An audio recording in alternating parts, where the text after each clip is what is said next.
de la pardonnez-moi, 40 relectures, 40e relecture en cours de Siziaziki. Un petit peu difficile parce que là j'ai du mal à me replonger dans les écrits mais quoi qu'il en soit, je suis content. Bon bref, au-delà de ça, là je vais vous parler donc de entre guillemets, la capacité, si je puis dire, les capacités de séduction de Monsieur Siziaziki, ou comment il séduisait. C'est un sujet qui m'intéresse, entre guillemets, pour l'instant pas plus que ça, mais je le fais pour un, comment dire, pour un abonné de la chaîne qui m'avait parlé donc des capacités, entre guillemets, de Ziki à être irrésistible, comment il le faisait tout tomber, et compagnie, et compagnie. Bon, bref. Donc, ce cher Siziaziki, il faut comprendre que ses capacités de séducteur étaient fonction de sa neuroplasticité déjà d'une et aussi de la neurotoxicité des produits qu'il utilisait. Actuellement, comme vous le savez, pour ceux qui suivent la chaîne, je suis en train de m'intéresser aux aspects physiologiques de Ziki, qui me permettent de comprendre les éléments pour lesquels il était aussi réactif et pourquoi il se conduisait de la sorte par rapport à telle et telle situation. La raison pour laquelle, donc la genèse pour moi de ce besoin de comprendre les raisons physiologiques de ces réactions me permettent de mieux comprendre euh, le fonctionnement de l'homme dans ses aventures. Comme c'était un addict, il faut savoir que je vais prendre entre autres Oro pour l'instant, pour débuter. Il faut savoir que ça faisait 18 ans que Ziké menait ce type de vie. Ziké donc ne thésaurisait pas. L'argent n'avait d'utilité que dans l'utilisation. Et il faut comprendre que le toxicomane, si je puis dire, l'addict, généralement ne thésaurise pas. Il consomme le produit pour, entre guillemets, soit être dans les larmes, mais dans le cas de Ziké, c'est un psychostimulant. Nous sommes face à un homme qui est un adepte de la marge. Pour moi, aujourd'hui, le comportement, si je puis dire, de séducteur de Ziké s'explique entre autres grâce à ça. Nous sommes face à un homme qui, si je puis dire, fera feu de tout bois pour faire vivre l'aventure. Le toxicomane ne va pas, comment dire, thésauriser ou quoique. euh, il utilise le produit jusqu'à satiété. Il faut savoir que Ziké, généralement, comment dire, consommait quasiment de façon journalière les produits. Mais il y a des choses quoique journalière, et encore je mets un bémol. Il faut comprendre que qualité physiologique, je dirais pas exceptionnelle, qualité physiologique qui était conséquente pour lui euh, et conséquente pour l'époque font que cet homme, ses capacités à séduire s'expliquent d'autant plus. Il faut donc, lorsqu'on est addict, dans le cas de Ziké, il avait un trouble, un débalancement au niveau des neurotransmetteurs entre la dopamine et la sérotonine. Les neurotransmetteurs, dans le cas de cet homme, permettaient, entre guillemets, d'être, si je puis dire, soit dans l'adrénaline, soit dans la vigilance, la compulsion, voire l'impulsion. Et c'était très très difficile, quoique c'était difficile pour lui de faire preuve de sérénité. Utiliser la sérotonine qui va donc refaire un couplage avec l'adrénaline.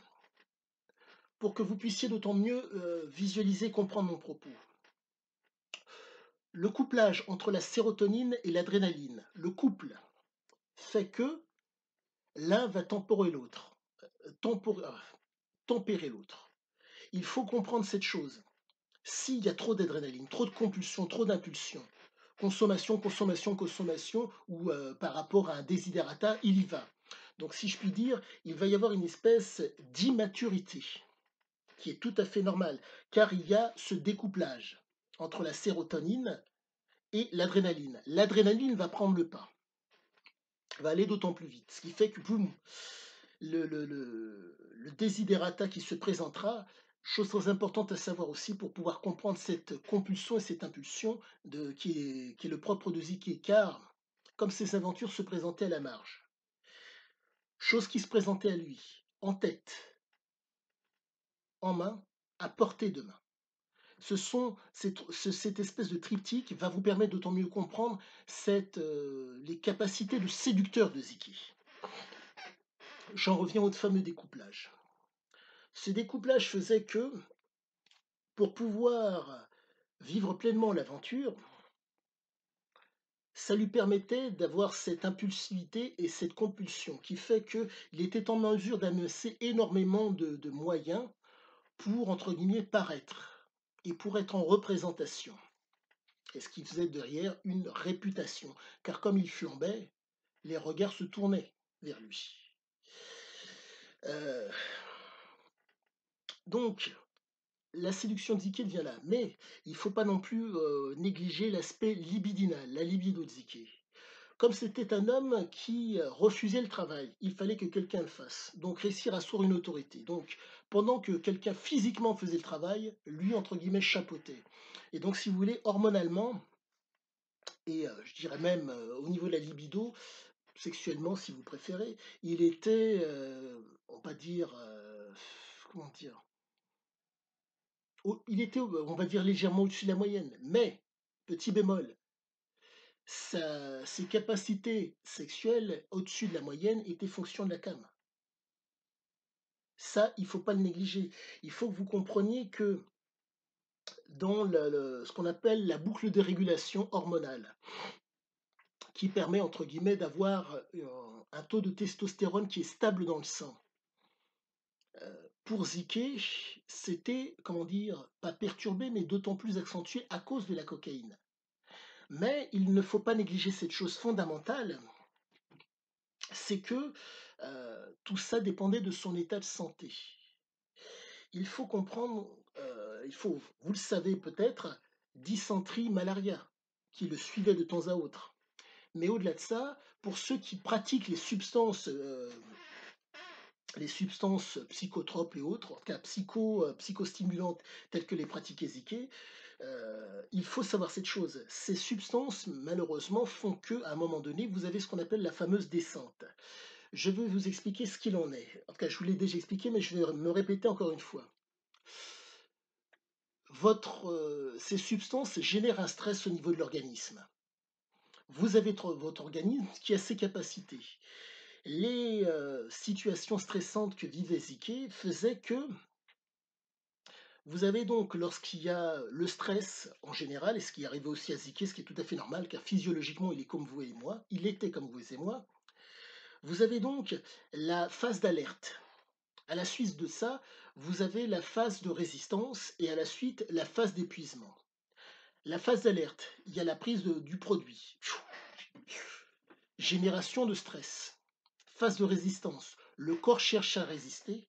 Et phase d'épuisement, la descente qui intervient et qui peut amener la mort chez ceux qui ne s'arrêtent pas à temps.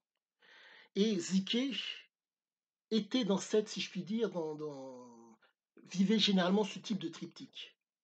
De par sa compulsion, de par son impulsion, il lui était impossible de s'arrêter. D'où le fait qu'il vivait des aventures, je dirais, euh, comment dire, qui allaient à leur paroxysme, jusqu'à déchéance. Car, à cause de son trouble qui l'empêchait d'être dans la maturité, et donc de se dire, bon, on va s'arrêter à ce niveau-là, et on va temporiser. Non, la compulsion, le trouble qu'il avait, faisait qu'il était il aurait été capable, mais il aurait fallu qu'il ait la volonté. La problématique de la prise de produits stupéfiants, c'est que le contrôle et la volonté disparaissent dans le fameux circuit de la récompense, qui est composé donc du contrôle, de la motivation, de la récompense et, pardonnez-moi, et de la mémoire. Le contrôle et la motivation viennent à disparaître. La seule chose qui intéresse, c'est la récompense, la prise de substance, qui fait qu'il y a ce côté addict. je répète une définition que je vous ai donnée à de nombreuses reprises. Dans le cas de Ziki, son comportement d'addict était ponctué par deux choses, l'abus et la dépendance. Moi, par exemple, comparaison que je fais qui vaut ce qu'elle vaut, je suis dans l'abus. Je peux me passer l'ouvrage. Je ne suis pas dépendant de l'ouvrage. Je l'utilise et j'abuse. Mais si j'arrête, il n'y aura pas plus de problème que cela. Dans le cas de Ziki, de par ses nombreuses années, je me contente d'Oro pour l'instant. 18 années à avoir ce mode de vie. Rappelez-vous le passage où il explique qu'il a utilisé tout l'Ancien Testament, à l'équivalent de 600 quelques pages, pour fumer.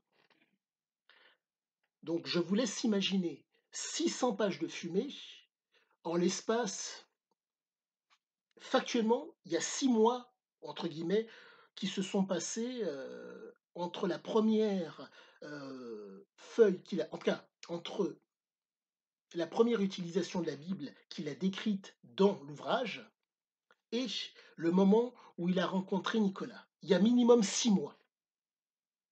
Ça voudrait dire que, factuellement, en l'espace de 6 mois, il a utilisé l'équivalent de 600 pages.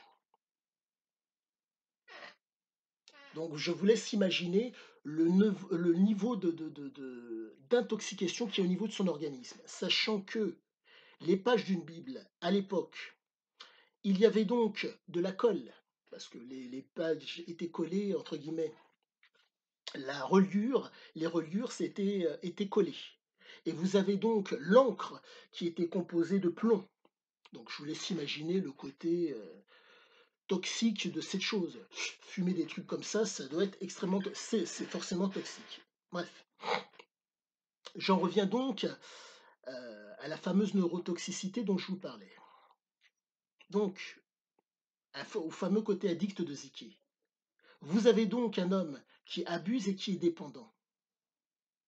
Et qui se retrouve dans une situation où, pour pouvoir générer l'adrénaline, qui va, entre guillemets, faire que derrière, il va y avoir, si je puis dire, relâche. Il devait, il s'est mis dans des situations, il s'est mis dans une situation d'addict qui fait que ça ne peut pas en être autrement. La consommation de substances et le comportement qui va avec. Comportement qui fait que, à la marge, il n'y a de grandiose que dans ce qu'on ne connaît pas. Dans la marge, où il y a possibilité d'avoir une latitude quand on a les épaules pour faire quasiment ce qu'on veut, pour, entre guillemets, être dans le succès, dans le grandiose. C'était le cas de Ziki. Mais bref, cette fameuse marge lui permettait de faire quasiment ce qu'il voulait. Mais pour pouvoir réussir ce qu'il voulait, fallait-il, entre guillemets, avoir des amplitudes horaires conséquentes et réussir à asseoir une autorité sur un groupe de personnes. Et la cam permettait de compenser la fatigue à un temps donné. Et ce temps donné, si je puis dire, où la cam vous permet de compenser, c'est par rapport à la gestion du stress, par rapport au cortisol que je vous ai décrit précédemment, c'est la phase d'alerte et la phase, pardonnez-moi, la phase d'alerte, pardonnez-moi, et entre la phase d'épuisement et encore, et vous avez entre guillemets la phase de résistance qui est au milieu. Le corps résiste au stress et à la suite de ça, il y a épuisement. Et Ziké, compte tenu de son goût pour la marge et du fait qu'il ne pouvait pas arrêter sa compulsion, arrêter ses impulsions, aller jusqu'à l'épuisement. Donc il ne pouvait pas, son trouble l'empêchait, son comportement d'addict l'empêchait de pouvoir s'arrêter, si je puis dire, à la phase de résistance. Il était obligé, il ne pouvait pas, c'est pas qu'il était obligé, c'est que physiologiquement il ne pouvait en être autrement. Petite chose à savoir maintenant, j'en reviens à sa fameuse libido, à son côté charmeur et son côté, enfin, sa capacité de séduction. Vous êtes face à un homme qui, entre guillemets, et d'autant plus désirable pour la jante féminine que carrure d'aventurier, présentation, représentation, essayant toujours d'avoir le beau rôle. Euh, Là, je demande je vous demande de faire attention à ce niveau-là. Là. Il faut comprendre que, ah oui, le fameux pouce. Et si vous souhaitez vous abonner, abonnez-vous. Ça me ferait plaisir. Bref. Et chose à savoir à ce niveau-là, il faut comprendre que il utilisait la cam pour son plaisir, pour être en représentation et pour avoir la bonne présentation. Mais il utilisait aussi la cam pour, entre guillemets, faire en sorte que les femmes, à certains moments qu'il désirait, puissent avoir ce débalancement. Quand vous avez le débalancement entre la sérotonine et l'adrénaline, vous vous retrouvez dans une compulsion. Le fait de saisir l'opportunité. Il faut savoir que la cam, ça va dépendre comment dire, de votre organisme, est en mesure, si votre organisme, si c'est la première fois, va décupler les sensations de plaisir, mais là je mets un bémol, pardonnez-moi, je suis obligé de sortir d'un petit peu de Ziké pour expliquer à nombre d'entre vous qui seraient tentés de se dire on va mettre un petit peu de piquant dans notre vie. Les produits dont je vous parle datent des années 80 voire 70. En tout cas, dans le cas de Ziké, dans le cas d'Euro, c'est les années 80. Les produits n'étaient pas transformés. Donc vous êtes avec des produits d'une extrême qualité, mais ce n'est pas des produits, si je puis dire, qui sont... Il n'y a pas du pneu à l'intérieur pour le hashish. Pour les champignons hallucinogènes, on n'utilise pas des produits ménagers, on n'utilise pas de la morora, on n'utilise pas des choses comme ça. Aujourd'hui, quand vous avez la matière première qui arrive dans... bref, que vous avez, très souvent elle est coupée avec n'importe quoi. Morora et j'en passe et j'en passe. Donc il faut comprendre que le comportement de Ziké n'a pu se reproduire et il n'a pu, entre guillemets, se permettre d'avoir ce comportement qu'avec des produits de qualité. Quand vous êtes dans la phase d'épuisement et que vous avez de la morora dans les veines, vous êtes mal. Vous ne pouvez pas revenir. La morora vous amoindrit intellectuellement et physiquement. Lui, avec les produits qu'il utilisait, durant la phase d'épuisement, il s'enfuyait généralement pour conserver sa liberté, mais il était en mesure de revenir. Si vous vous dites qu'il va vous arriver la même chose, vous ne reviendrez pas. Quiconque vous dira autre chose que ça est un fiefé salopard. La seule façon pour que vous puissiez en revenir, c'est que vous soyez fabricant des produits que vous consommez.